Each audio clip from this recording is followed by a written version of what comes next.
ওমানের সামাইলে ৮১ বছর বয়সী এক বৃদ্ধ নিখোঁজ হয়েছেন।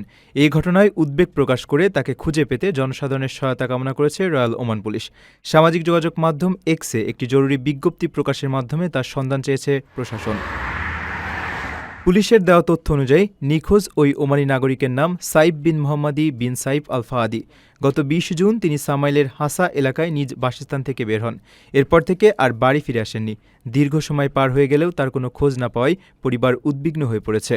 তাই তাকে দ্রুত ও নিরাপদে পরিবারের কাছে ফিরিয়ে দিতে রয়্যাল ওমান পুলিশ সকলের সহযোগিতা কামনা করেছে। বিজ্ঞপ্তিতে বলা হয়েছে, কোনো সহৃদয় ব্যক্তি যদি নিখোঁজ সাইফ সম্পর্কে কোনো তথ্য জেনে থাকেন বা তাকে কোথাও দেখে থাকেন তবে যেন দ্রুত পুলিশকে অবহিত করেন। তথ্য জানাতে সরাসরি 999 নম্বরে কল করার অনুরোধ করা হয়েছে অথবা নিকটস্থ যে কোনো থানায় যোগাযোগ করতে বলা হয়েছে। ওমানের সেরা রেট দিচ্ছে বাংলাদেশি প্রতিষ্ঠান গালফ এক্সচেঞ্জ।